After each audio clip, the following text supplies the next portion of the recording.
Have you ever wondered whether one of the most controversial men in history was truly a ruthless villain, or someone trapped by fear, politics, and impossible choices?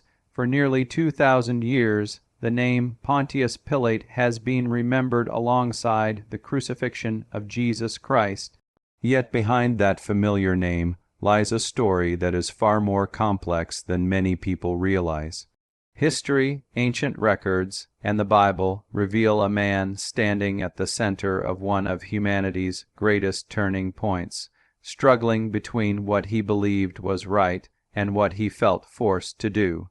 But what happened inside Pilate's mind during those final hours? Did he recognize who Jesus truly was? And after the cross, what became of the Roman governor whose decision changed history forever? As we carefully uncover the evidence, you may discover that Pilate's story is not only about the past, it also speaks to every person who has ever faced fear, pressure, and the cost of choosing between truth and convenience. Long before Pontius Pilate stood before Jesus of Nazareth, he was already a powerful servant of the mighty Roman Empire. Around AD 26, Emperor Tiberius appointed him as the fifth prefect, or governor, of Judea, a province known throughout Rome for its unrest, religious devotion, and frequent resistance to foreign rule. Governing Judea was never an easy assignment. The Jewish people fiercely protected their faith and traditions, while Rome expected absolute loyalty, steady tax collection, and above all, peace. Pilate found himself caught between two worlds that rarely understood one another. Every decision he made carried political consequences, and even a small mistake could lead to rebellion or disgrace in the eyes of the emperor. Ancient historian Josephus describes Pilate as a firm administrator whose actions often created conflict with the Jewish population. Early in his rule, he ordered Roman military standards bearing the emperor's image into Jerusalem, something many Jews considered deeply offensive because of their commandment against graven images. Public outrage quickly followed. Crowds protested for days, refusing to back down even when threatened with death. Eventually, Pilate removed the standards, not because he suddenly agreed with the protesters, but because he realized widespread violence could threaten Roman control. Another controversy arose when Pilate used money from the temple treasury to build an aqueduct that would improve Jerusalem's water supply. While the project itself served a practical purpose, many Jews believed sacred funds had been misused. Demonstrations erupted once again, and Roman soldiers disguised among the crowds violently crushed the protests. These events shaped Pilate's reputation long before Jesus entered the story. By the time Passover approached in approximately AD 30, Pilate had already experienced years of political tension with Judea's religious leaders. He knew that Jerusalem became dangerously crowded during the festival, as hundreds of thousands of pilgrims arrived to celebrate Israel's deliverance from Egypt. During Passover, even the smallest disturbance could ignite a massive uprising. Rome expected Pilate to prevent that at any cost. Failure would not simply damage his reputation, it could end his career. Unknown to him, another man was also entering Jerusalem that week. Unlike Roman governors dressed in military authority, this man arrived riding a humble donkey, while crowds shouted praises and called him their king. His name was Jesus, and within days, their paths would cross in a meeting that would forever change both history and Pilate's own legacy. As dawn broke over Jerusalem, the city was already awake with tension. The chief priests and religious leaders had reached their decision during the night.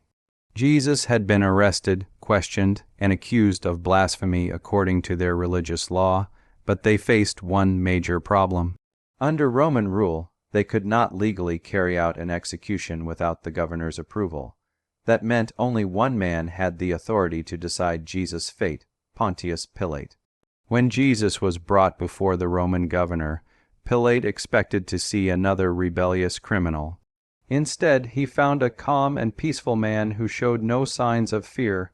The accusations quickly began. The religious leaders claimed that Jesus was misleading the people, encouraging resistance against Rome, and declaring himself to be a king. These charges were carefully chosen because Rome cared little about religious disagreements, but any claim of kingship could be viewed as rebellion against the emperor. Pilate questioned Jesus directly. "Are you the king of the Jews?" he asked. Jesus answered with quiet confidence, saying that his kingdom was not of this world. His words carried no threat of military revolt, no call to violence, and no desire to overthrow Rome. The more Pilate listened, the more he became convinced that Jesus was not guilty of the crimes being presented against him. According to the Gospel accounts, Pilate repeatedly declared that he could find no basis for condemning Jesus. This was a remarkable statement from a Roman governor whose duty was to protect order above everything else. Pilate was experienced enough to recognize the difference between a dangerous revolutionary and an innocent man caught in political hatred. He saw that the religious leaders were motivated more by jealousy and fear than by justice. Yet Pilate also understood the dangerous atmosphere surrounding him. Jerusalem was overflowing with Passover pilgrims, and tensions were already high. The religious authorities commanded enormous influence over the crowd. If they succeeded in turning the people into an angry mob, a riot could erupt at any moment. Rome expected governors to maintain peace, and another public disturbance could be reported directly to Emperor Tiberius. Pilate's position was already fragile because of previous conflicts with the Jewish population. One more serious incident might cost him everything. Searching for a way out, Pilate learned that Jesus was from Galilee, the territory ruled by Herod Antipas. Seeing an opportunity to avoid responsibility, he sent Jesus to Herod, hoping the matter would be settled elsewhere. But Herod, after mocking Jesus and questioning him without receiving the answers he wanted, refused to make a judgment. Instead, he sent Jesus back to Pilate. Now the decision rested once again in the governor's hands. Pilate looked at the silent prisoner standing before him and faced a choice unlike any he had ever encountered. On one side stood justice, pointing toward the release of an innocent man. On the other stood political survival, public pressure, and the growing threat of chaos. In that moment, the most powerful man in Judea discovered something that every generation eventually learns. Sometimes the greatest battles are not fought with swords or armies. They are fought within the human heart, where fear and truth struggle for control. And before the morning was over, Pontius Pilate would make a decision that history would never forget. The atmosphere outside Pilate's headquarters grew louder with every passing moment. The religious leaders continued pressing their accusations, and the crowd became increasingly restless. What had begun as a legal hearing was quickly turning into a political crisis. Pontius Pilate knew he was running out of options. The governor made one more attempt to release Jesus. According to the custom during Passover, the Roman authorities could pardon one prisoner chosen by the people. Pilate believed this tradition offered the perfect solution. Surely the crowd would choose the peaceful teacher from Galilee over a convicted criminal. So he presented two men before them. One was Jesus, known for healing the sick, feeding the hungry, and preaching forgiveness. The other was Barabbas, a man associated with rebellion and violence. To Pilate, the choice seemed obvious. But the outcome shocked him. Encouraged by the chief priests and religious leaders, the crowd cried out for Barabbas to be released. Again and again, their voices grew stronger. "Give us Barabbas," they shouted. Pilate asked another question, perhaps hoping they would reconsider. "What then shall I do with Jesus?" The answer came back like a wave crashing against the walls. "Crucify him." Pilate was stunned. He asked once more, "Why? What crime has he committed?" Yet no clear evidence was offered. The cries only became louder. "Crucify him! Crucify him!" At that moment, Pilate's wife sent him an urgent message. According to the Gospel of Matthew, she had suffered greatly because of a troubling dream about Jesus. She warned her husband, saying, "Have nothing to do with that innocent man." For Pilate, the warning must have added even greater weight to an already impossible situation. His own examination had found no guilt. Herod had returned Jesus without a sentence. Now even his wife urged him to stay away from condemning this man. Still, the pressure continued to build. The religious leaders raised an accusation that struck directly at Pilate's greatest fear. They declared, "If you let this man go, you are no friend of Caesar." In the Roman Empire, loyalty to the emperor was everything. A governor suspected of protecting someone accused of claiming kingship could easily be reported to Rome. Pilate understood what that could mean. His authority, his career, and perhaps even his life were now at risk. Standing before the crowd, Pilate made one final symbolic gesture. He called for water and washed his hands before the people, saying that he was innocent of Jesus' blood and that the responsibility belonged to them. Yet washing his hands could not remove the decision he was about to make. History would remember this act as a symbol of refusing responsibility, but the order still came from the Roman governor. Pilate surrendered to the demands of the crowd. He released Barabbas and handed Jesus over to be scourged and crucified. In that single moment, fear overcame conviction. Pilate had recognized Jesus' innocence. He had searched for ways to avoid condemning him. But when truth collided with political pressure, he chose the path that seemed safest for himself.